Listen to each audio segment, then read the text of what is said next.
Hello, welcome to another episode of Seeing Live. I'm Colion Noir, and I'm here to cut through the media's moronic misinformation about guns as usual.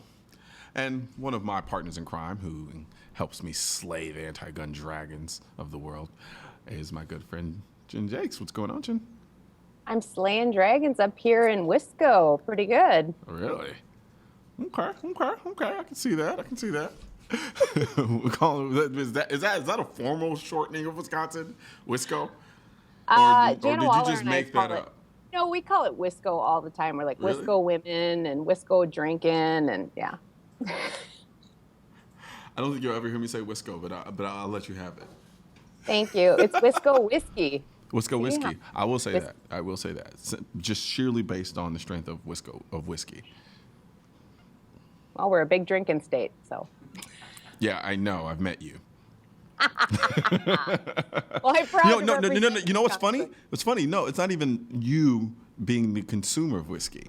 It's you being the enabler of said people consuming whiskey. I encourage people. Yeah, to use whatever euphemism you want. You still try to force me to fall off. Does it fall off the wagon, or is it get back on the wagon? I'm confused. I would never. Well, I was probably trying to get you to come back on a wagon with me. Like, come on, you can ride my little red wagon. Let's go. Fair enough. All right, so tell us about this new wave of Chinese travelers. Hey, I think this is pretty cool. You know, you can't have guns in China, of course. Even replica guns are being viewed as taboo, and you can get in a lot of trouble for them. And one Chinese man took it upon himself to say, hey, supply and demand, I'm going to make a business out of this, and I'm going to have a tourism company that flies Chinese citizens to Florida so that they can shoot real American guns, not where they're welded to a bench or anything. Like, you'll have the freedom to actually shoot guns. I love it. I think it's smart. I agree with you wholeheartedly. I find that there's so much irony involved in that, though. You know, and then also it kind of like makes you realize how much you take for granted. Like, they're flying across the world to shoot. Right, and this is literally going to be a once-in-a-lifetime experience for them. Yeah. And this guy is even going so far as to build his own gun range in Florida just for Chinese. Well, probably not just for, but for that purpose, to fill that need. And I love it, absolutely love it. I do too, but it's still kind of sad. It is. And it's interesting that in his shop in Beijing, China, they have T-shirts with slogans about the Second Amendment. Really? And they have holsters and all kinds of stuff in this shop that he owns. And yet they don't have the Second Amendment. They don't have the right to keep and bear arms. They can't even shoot guns. And it's hard to even get replica guns. They love our culture. Yeah, no, I know. I've seen. It's crazy because, I mean, even in the article, I think you quoted him, and he was basically saying, in China you can't own a gun because the government wanted to squelch any attempts at an uprising. That's right. Well, that's what gun control is all about, isn't it? It's weird because, so many of these other people are like, we should be like the other countries. You see what they do? And it's like, well, the other countries don't largely allow their people to live freely. There's this thing about freedom that they're kind of against. But they still use them as a marker for where they want America, what they want America to become. And if anything, that idea, that notion of, well, we don't want you to have guns because we don't want you to have the ability to uprise. I can't think of anything more that flies in the face of everything that the Second Amendment stands for. So it's just interesting hearing that perspective from someone who has lived there and let the other side tell it. Everybody there agrees with the idea of no one being able to have firearms, yet they're flying across. I also think it's kind of pathetic that we have Americans who can't see the value and the beauty in our Second Amendment, and there are Chinese citizens who do. Yeah. How messed up is that? Well, if you really think about it, though, it's hard. Maybe I'm going to play devil's advocate, okay? Maybe it's easier because they're living in a country where they don't have it. And then you have people here who live in a country where they have it, but they've had it for so long that they don't even realize the benefit of having it until it's taken away. And so they feel like they don't need it. Maybe it's like Flint, Michigan having clean water for so long, and all of a sudden now that they don't have clean water coming out of their faucets, wow, you realize how much you take it for granted. Touche. Touche. I mean, I'm trying to think of an alternative argument for that, and when you put it like that, I don't. Yeah. Jen won. Yeah, but I mean that's but see, that's not fair because I was arguing a moronic position. So. All right, next time I'll argue the moronic position. You can have one up on me. Fair enough. So, you wrote about our buddy Dana and the New York Times. Let's take a look at that video really quick. We the people have had it. We've had it with your narratives, your propaganda, your fake news. We've had it with your constant protection of your Democrat overlords, your refusal to acknowledge any truth that upsets the fragile construct that you believe is real life. And we've had it with your pretentious, tone-deaf assertion that you are, in any way, truth or fact-based journalism. Consider this the shot across your proverbial bow. We're going to fisk the New York Times and find out just what deep rich means to this old gray hag, this untrustworthy, dishonest rag that has subsisted on the welfare of mediocrity for 1, 2, 3 more decades. We're going to laser focus on your so-called honest pursuit of truth. In short, we're coming for you. Man, Dana seemed so happy in that video. I need a safe space. I love Dana. We're good friends. And I got to tell you, I never want to be on her bad side. And I never want to get like her mommy stare because, whoa, look out. But she's got a point. You know what?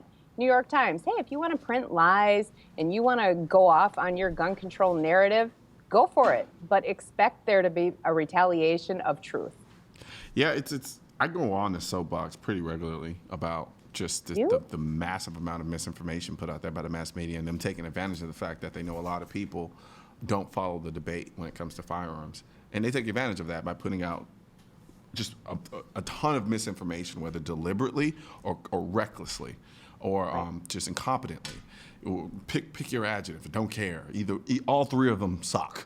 So, you know, and we live in a time now where we legitimately cannot trust our own mainstream media. And the funny thing about it is you hear people all the time, it's like, oh, okay, mainstream media.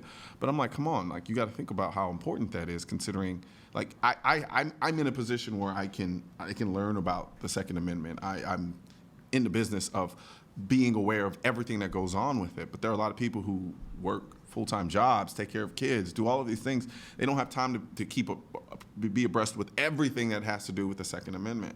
Well, the bottom line is readers should not have to fact check all these reports. And there's a reason that we have journalists out there. That is to research and report facts. That's it. And, you know, my daughter is on her middle school newspaper team. And I tell her all the time, honey, research. You always have to fact check. I don't care. You get 3 different sources. If you think something is fishy, dig into it. If you think something is true, dig into that. Never stop seeking the truth. No, and you're absolutely right. And you know what? I want to say, like in an ideal world, I would love to be able to just turn on the TV and then just pick one channel and, you know, say, hey, this is where I'm going to get my information from because they're always right, they're objective, and this is all I need to know. But, you know, by and large, I always find myself listening to one station, then literally backdooring, turning it to the other station, watching them for a little bit, you know what I mean? And then going online, finding articles, reading doing the my articles. own research. It's just like research. I was like, gosh, I thought I got out of law school a long time ago. But they're forcing me now to go back into the same mode that I was when I was in school. Well, you know, their failure to do their job is what bred people like me, bloggers, which is who true. were just sick and tired of reading the same old crud and said, you know what, I have a better voice than half of these idiots out there reporting the news, so I'm going to start blogging. And, you know, we're kind of taking over. You know, kind of is an understatement. Can you remember the last time you read a newspaper? What is a newspaper? Thank you. I actually was couponing, and the only thing I do is like Pull out the answers. I coupon. I'm not gonna Can you lie. That is the imagine whitest thing you've ever said, and you've been on the show quite a bit. Can you imagine me at 5:30 a.m. in a grocery store line? Hold on, I got my coupons. Hold on, I got my coupons. Hang on. It's adorable. I'm literally like this 24/7. And with coupons, it's even funner. Oh God, I can actually legitimately see you with your coupons in the grocery store. For real. Yeah. It's fun. I have a little binder and everything. You should Good start. time. You should start vlogging about couponing. The tactical couponer. Oh, see, if I had more time, I would totally do that. Now, wouldn't it be great if you had coupons for ammo? Yes. Thankfully, I get discounts for the media. Or I would really be that would just be a death spiral for me. That would be a rabbit hole I would never recover from. Yeah, like, for real. I absolutely agree with you. I don't know if I just have the patience to be a couponer, though. It takes a lot. Well, here's what I tell my girls. Cut out things that you see mommy buy. Cut things out. I was like, you have like a little coupon sweatshop. Minion. Yeah, that's it. I peep your game now. See, that's what you do. See, I'm thinking you're sitting there toiling over these newspaper clippings, and actually, no, here you are. You can do a lot of them online now, too. You can virtually clip them. You can even clip coupons on Amazon. I am getting way off topic right now. Yeah, that's but I'm fine. just telling you, it's very exciting when you can save money. I'm enabling you, so you're good. Okay, we're even now. Okay, fair enough. And good thing, because annual meetings, they're coming up. They are. Yeah, I'm staying away from you. I'm bringing cheese curds. You have to come and say hi. Cheese curds? I don't even know what that is. Yeah, I'm sorry, I don't. Right here. Okay, so we have cheese curds in our airport, and I'm taking a direct flight. Thank you, Delta. Woohoo! Oh, you're not flying United? I don't fly United. Why? You're not Asian.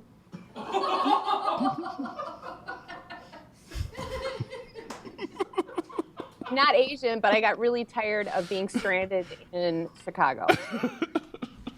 So I stopped flying United. That was a good joke.